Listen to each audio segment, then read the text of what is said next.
Hare Krishna everyone. So today I'm going to show you a chart of wait of a cancer patient. Okay, wait. Yes, blood cancer patient.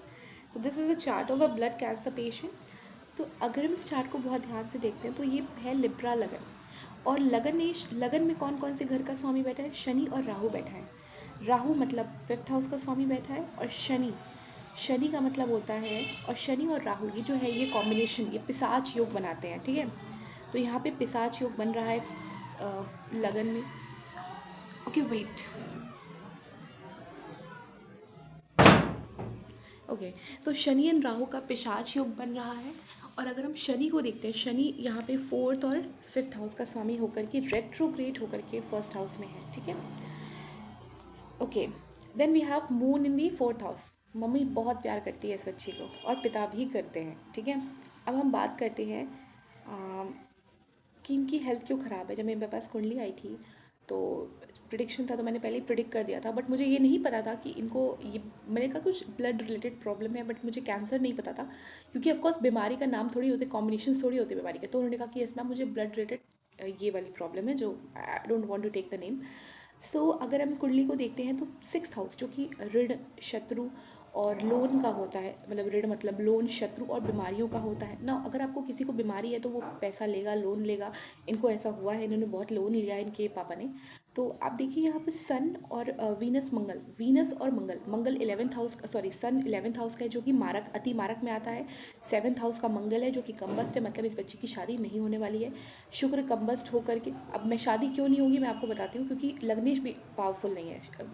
किसी का अगर 7th house का Lord 7th का 6 में बैठ रहा है, तो इसका मतलब ये नहीं है कि उसकी शादी नहीं होगी। कभी कभी लेट होती है, कभी कभी शादी अच्छी नहीं होती, डाइवोर्स होता है, लेकिन लेकिन शादी होती है अगर लग्नेश पावरफुल है। यहाँ लग्नेश पावरफुल नहीं है, तो वीनस, मंगल और सूर्य, ये तीनों यहाँ पे बैठ करके एक डेडली कॉम्बिनेशन बनाते हैं, और कम्बस्ट है दोनों प्लैनेट्स।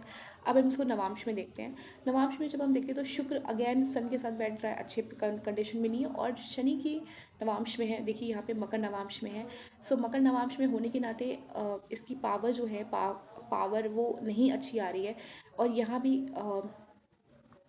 मंगल, शनि और आपका मंगल भी अच्छे कॉम्बिनेशन में नहीं है।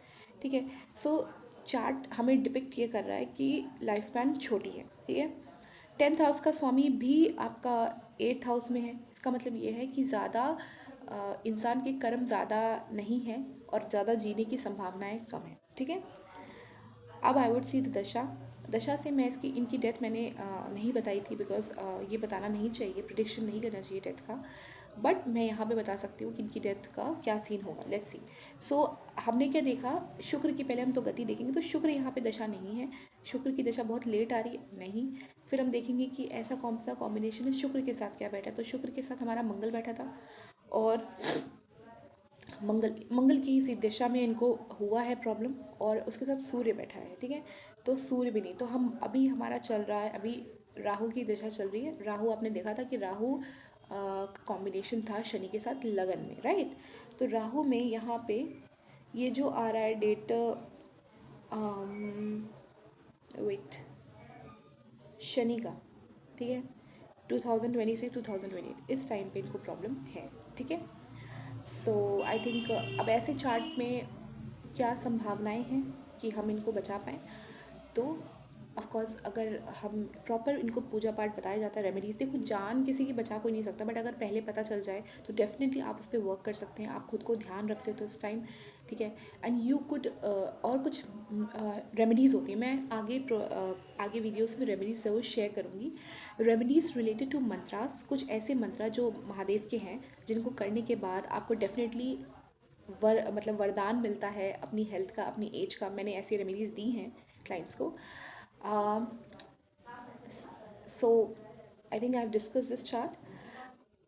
गाइस मैं ये आपको बता दूँ कि मैंने एस्ट्रोलॉजी फ्रॉम एज ऑफ 6 किया है। Now I am 25 years old, so it's been a lot of years, right.